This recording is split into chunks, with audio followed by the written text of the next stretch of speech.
Hey everyone, time for an update video. I got a bunch of stuff to talk about, so I want to get it all out there so that way you all are filled in. I'm going to go over 4 big things in this video. The first thing is going to be going over my new horror short film that I'm working on.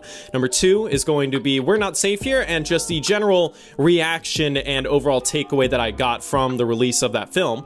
Number 3, how that ties into the new horror-based channel that I've created. And number 4 is talking a little bit more just about myself and some things that I've been dealing with, and just advice that I want to give to people out there who may be struggling with mental health. So first up, new horror short film. That's right, it's time. I'm doing another one. The overall goal for this one is to get it out sometime in October because that is the Halloween month. That's where horror is in its prime. So I want to get the film out there. Right now, I am still in the early stages of pre-production, mainly just finalizing the script and kind of just looking through casting choices because film's going to be a little challenging to cast. But first of all, what is the film? Well, right now it's called The Monster. And here's a quick plot synopsis.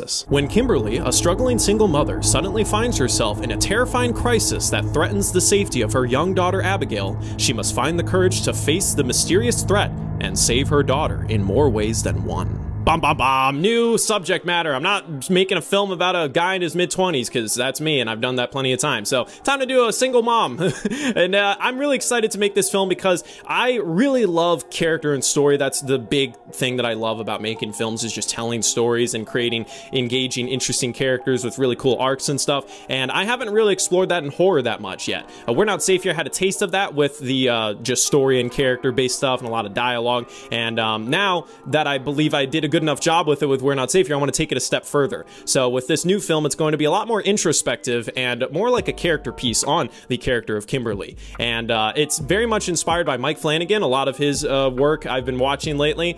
Gerald's Game was a really great film. I've watched Haunting of Hill House, Haunting of Bly Manor, and then I watched Midnight Mass recently, which is, you ever see something that you finish it and you're like, whoa, I'm gonna need some time to process that. And then it's months later and you still are thinking about it. That's Midnight Mass for me. And I'm very inspired by Mike Flanagan's take on horror, and Ari Aster does the same thing, but Mike Flanagan goes a more introspective, kind of a dialogue-y, emotional route with how the horror in his films and TV shows revolves around real human struggles and past trauma and how that creeps up. So it's not just like, ooh, there's a scary demon in the room. It's that the scary demon is someone you ran over with your car in the past and you're trying to forget about it or whatever, you know, stuff like that. And yeah, I'm very much inspired by that. So that's sort of a little bit of a taste of what this next film, The Monster, will be about. But now moving on to my previous horror short film, We're Not Safe Here. I've talked about this, I believe, in some videos, possibly. I honestly, I've talked about We're Not Safe Here to so many different people that I don't know if I actually made a video talking about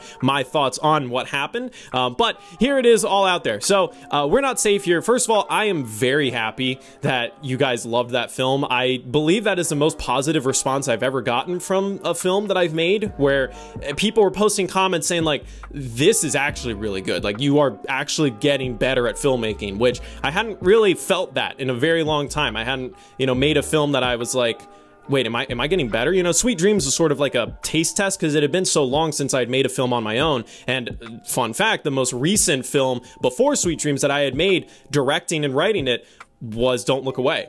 So I've been on a horror kick for a while. I just had a very long delay because I was not good at handling my emotions and just complete mess when I was making Don't Look Away and a lot of during college, which, you know, I can get into. But yeah, We're Not Safe Here. I'm very happy with the audience response. I genuinely just feel very excited and happy that I'm getting better at filmmaking, and this thing that I've loved my entire life, I'm actually stepping it up, and part of that was also just facing my own personal you know, confidence issues with that. However, I do want to be honest and say that it did not get the views that I wanted it to.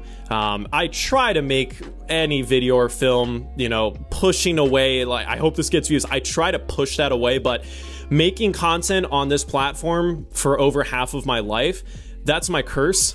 Is that I can't stop hoping that people see the thing that I'm making. The small audience that saw it loves it, and that's the reason I'm making another one. But at the same time, it was a shock that the film didn't really get the views that I had hoped it would. And, you know, for all I know, it could just suddenly go viral in a month or whatever. Maybe during October this year, it'll get a nice boost in views. Who knows? But, you know, a couple months out after the film came out, you know, it's safe to say didn't really do what I wanted it to in terms of viewership, especially because Sweet Dreams did a lot better. So that's why I was going into We're Not Safe Here with higher expectations. And that was a real bummer. It definitely really hurt me a lot. And, you know, I try to fight negative thoughts and try and focus on the positive of situations. And I guess that's that's my character arc in life, probably, is just trying to find the positive in things, because it's very fucking hard for me to do that. And that's part of my brain chemistry, and it fights me all the time.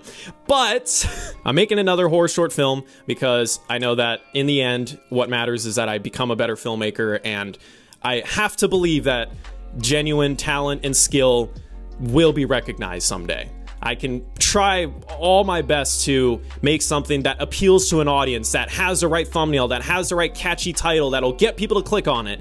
But in the end, what will always matter is the content of that film. And is it actually good? Is it something that affects people? And so stuff like Panic, show that didn't really get a whole lot of views to begin with, but the people who watched it loved it. And, you know, every time someone tells me that Panic, you know, it helps them realize things about themselves, that hits me harder than the millions of comments on Don't Look Away saying like, oh, it's a good film. It's like, nah, it's stuff like Panic. It's stuff like We're Not Safe Here. It's stuff like The Monster Will Be.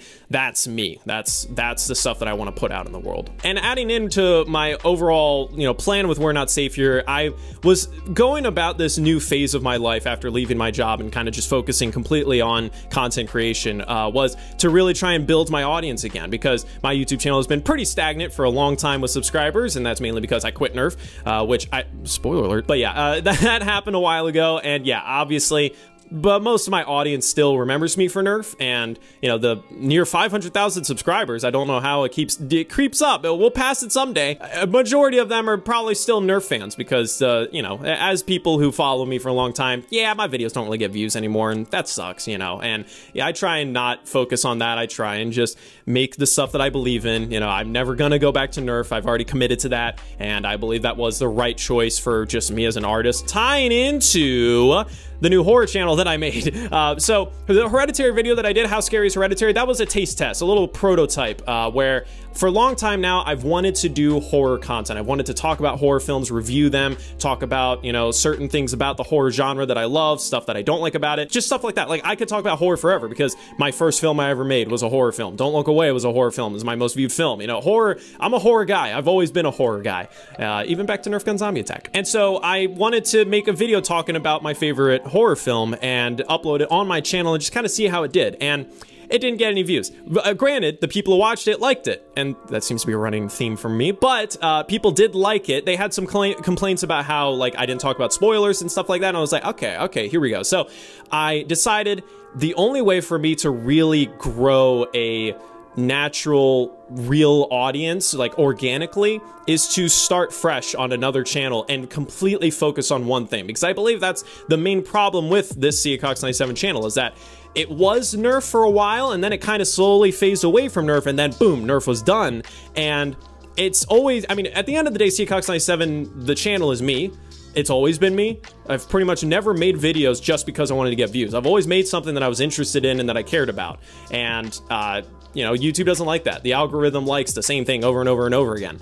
So, because of the fact that I believe the algorithm just kind of curses my YouTube channel, and that if I were to just shift completely to making horror content, I don't think it would work on this channel very well. But starting a new channel and just doing that, that's been working so far. I've been uploading on How Scary for almost 2 months now. I've been uploading a lot of videos, and I've been having a lot of fun with it. And one of the main things, if you watched the Hereditary video and you were sad that I didn't talk about spoilers and go more in-depth on Hereditary, I changed that. Now, on the How Scary channel, I upload a video of How Scary is Blank, and I go over in-depth with spoilers, and then at the end, I do an overview where there isn't spoilers, and I always include a time stamp, so that way you can skip to the part without spoilers in case you haven't seen the film and you don't want it spoiled for you. And I've been doing a lot of that. I did Stranger Things recently. Stranger Things Season 4 did a couple videos about that, and those have been actually getting some views, been getting in the impressions and algorithm a bit, so the channel's been growing organically really nicely. So with How Scary, you can check out the channel. I don't want to really advertise that channel too much on this channel, because I don't want the algorithm to get tricked and think that they're completely tied together, because yeah, they're me, but How Scary is its own thing, and it's always going to be about horror, and I honestly have a lot of fun making the channel and just making these videos and talking about horror, because also I want to be a horror filmmaker, so it also just makes sense to just keep exploring horror, because it's like studying and it's fun. So conclusion, if you want to check out the How Scary channel and you genuinely are interested in the videos that I'm making there, and you are interested in horror or learning about horror, I would definitely recommend checking out the channel. If you maybe aren't really interested in that kind of thing and you're thinking, well, it's Chris, I'll support him.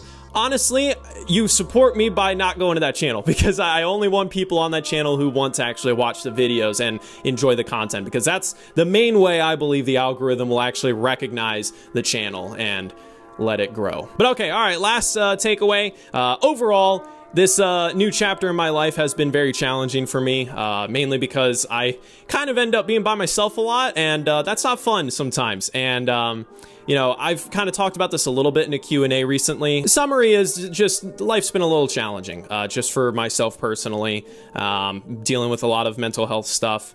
And, you know, I've been dealing with this kind of stuff for years now, but I think it's just heightened because I'm taking a risk in life right now with going out there and making, you know, YouTube videos and trying to make my own films and investing in those films and not just relying on a, you know, a safe job that gets me a paycheck. I'm not doing that right now. I'm still, you know, doing work and doing like part-time stuff. Yeah, this new chapter has been challenging. And of course, you know, social media can inflate it, but I feel like all of us are pretty aware that the world is absolutely fucked right now. And that is not helping at all. You know, I just want to say this to you guys because I think advice works best when you're telling it to someone else, because it's hard to follow your own advice. So this is to me, but to you. If you are struggling with something, whether it's mental health, real life issues, whatever, if you are not happy with who you are and you don't know how the hell you can actually become the person you want to be, that's okay. It is okay to be struggling. It is okay to not be who you want to be right now, because life is actually a lot longer than we think. And if we're not working on it, then life goes by fast. But if we're working on it and we're trying to better ourselves and we're focusing on it, then life ends up being a much more fulfilling experience. And you end up just being a lot fucking happier because of that. And if you believe that, well, no one actually really understands what I'm going through. I'm alone. You are not alone. I'm not alone. None of us are alone in these struggles. We all deal with something in different ways, and they're different levels. And of course, comparing ourselves to other people is the worst thing we can possibly do, because whatever we envision someone else is dealing with, we actually don't know, because we're not in their heads.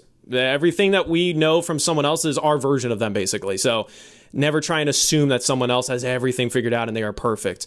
All of us are struggling in our own ways, and we as humans, we're social beings, and we just don't want to feel like we're alone. And I think that's our biggest fear. And I just want to remind us all that we are not alone. There's no better way for me to say this other than to just repeat the quote, but this quote is very important and I believe applies to literally every human being on earth who has ever wanted to change something about themselves.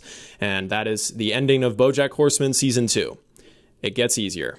Every day it gets a little easier, but you got to do it every day. That's the hard part, but it does get easier. Thank you.